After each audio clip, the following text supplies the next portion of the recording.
మన Andhra Pradesh deputy CM Pawan Kalyan గారు ముఖ్యమంత్రి అయితే ఎలా ఉంటుంది? కోర్స్ ముఖ్యమంత్రి కాలేడో అనుకుందాం. ఒకవేళ చంద్రబాబు నాయుడు గారు పోతే, గుండెపోటు వచ్చో, నక్సలైట్లు కోసో పోతే అప్పుడు డిప్యూటీ సీఎం అవుతాడు. ఇప్పుడు పవన్ కళ్యాణ్ గారు ముఖ్యమంత్రి. ఇది ఊహించి చెప్తున్న విషయం మాత్రమే, ఎంటర్టైనింగ్ పర్పస్. పవన్ కళ్యాణ్ గారు మన అందరికీ తెలిసినట్టుగానే చంద్రబాబుకి ఏమైనా అయితే మాత్రమే స్పందిస్తాడు. ప్రజలకు ఎలాంటి సమస్య వచ్చినా స్పందించాడు. సనాతన ధర్మం అని గట్టిగా అరుస్తాడు. కానీ పలావ్ తింటాడు, మేకమాంసం తింటాడు, ముస్లిమ్స్ ఇంట్లో హలాల్ తింటాడు. హలాలా హలీం కూడా తింటాడు. ముఖ్యమంత్రి అయిన వెంటనే ఆయనకు బాగా తెలిసిన విద్య ఏంటి? గట్టిగా అరవడం. నా సనాతన ధర్మం, నా పిల్లలు, నా స్టూడెంట్స్, ఆడవాళ్ళకి కష్టం వచ్చే మీ అందరికీ అండగా ఉంటూ ఇంట్లో కూర్చొని 2 కోట్లు 3 కోట్లు విరాళం ఇస్తాను అని గజ్జికొక్కలాగా అరుస్తాడు. విద్యార్థుల పట్ల సమన్వయంతో ఉండి అని వచ్చిరాని తెలుగు, వచ్చిరాని ఇంగ్లీష్లో అరుస్తాడు. ఇప్పుడు ప్రమాణ స్వీకారం అయిపోయింది. ప్రజలకి కష్టం వచ్చింది. ఉదాహరణకి మళ్ళీ విజయవాడలో లడ్డు కల్తీ అయింది అనుకుందాం, విజయవాడలో ప్రసాదం కల్తీ అయింది అనుకుందాం. ఇది చంద్రబాబు మీద నెట్టేయకుండా, చంద్రబాబు నాయుడు పోయాడు కాబట్టి చంద్రబాబు నాయుడు గారిని లేపేసి విజయవాడలో జగనే కల్తీ చేశాడు అని చెప్తాడు. ఈసారి అనంతపూర్లో కరువు వచ్చి వరదలు వచ్చినాయి అనుకో. ఈ వరదలన్నీ భూమిలోంచి వచ్చిన వరదలు, ఆకాశంలో నుంచి వచ్చే వర్షం నీళ్ళు అది ప్రకృతి ద్వారా వచ్చింది, ఈ భూమిలోంచి వచ్చాయి కాబట్టి ఇది జగనే చేశాడు అని జగన్ మీద నిందలేస్తాడు. జీవితాంతం జగన్ మీద నిందలేయడం కోసమే అంజనాదేవి గారికి ఈ సన్నాసి పుట్టాడు.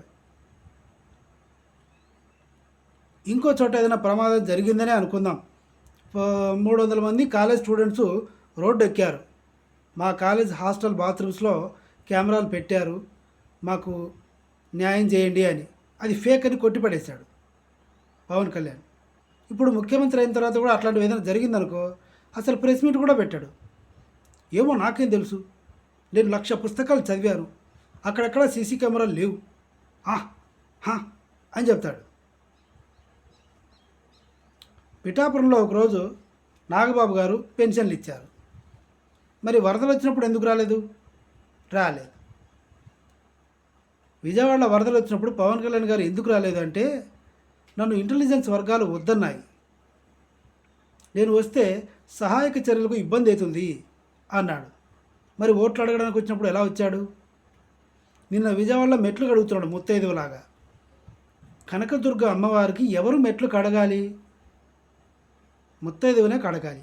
పవన్ కళ్యాణ్ మగ ముత్తైదువు అనమాట. సో ఇలా ముఖ్యమంత్రి పదవి అయినా కనీసం వార్డు మెంబర్గా కూడా పనికిరాని వ్యక్తి పవన్ కళ్యాణ్. కేవలం అరవడం వల్ల తట్టుకోలేక ఓట్లేశారు, మంచి చేస్తాడేమో అని. ఏం లాభం లేదు. నేను మళ్ళీ మీకు కొన్ని ఎవిడెన్స్తో సహా చెప్తా. నంద్యాలలో చిన్న పసిపిల్లని 3 క్లాస్ చదివే అమ్మాయిని భంగమానం చేసి చంపేశారు. అప్పుడు ఏం మాట్లాడలేదు. 300 మంది కాలేజ్ స్టూడెంట్స్ రోడ్డు మీదకి వచ్చారు, అప్పుడు ఏం మాట్లాడలేదు. విజయవాడలో వరదలు వచ్చి కొంతమంది చనిపోయారు కూడా, వాళ్ళ గురించి ఏం మాట్లాడలేదు. వినుకొండలో మర్డర్ చేసిన ఒక వ్యక్తి టీడీపీ సింహం రా అని చెప్పాడు, అప్పుడు ఏం మాట్లాడలేదు. మొన్న కొరియోగ్రాఫర్ జానీ ఆడి టీమే, అప్పుడు ఏం మాట్లాడలేదు. ఇలాంటి వాటికి ఏమీ మాట్లాడకుండా లడ్డు గురించి చంద్రబాబు నాయుడు గారికి ఏదైనా అవమానం జరుగుతుందేమో అని సనాతన ధర్మం పేరుతో గజ్జి కుక్కలాగా అరవడము, సూర్య తమ్ముడు కార్తీని తిట్టడము, ప్రకాష్ రాజ్ మీద పాయింట్అవుట్ చేసి వార్నింగ్ ఇవ్వడము, ఇలా చేశాడు. ప్రభుత్వం వీళ్ళది రాకముందు కూడా చంద్రబాబు నాయుడు గారిని జైల్లో పెట్టినప్పుడు పవన్ కళ్యాణ్ గారు చీకట్లో వెళ్ళకిలా పడుకొని గుండెపోటు వచ్చినంత పని చేశాడు. ఇలాంటివి చేయడానికి పవన్ కళ్యాణ్ పనికొస్తాడు. సబ్స్క్రైబ్ చేయండి. Thank you.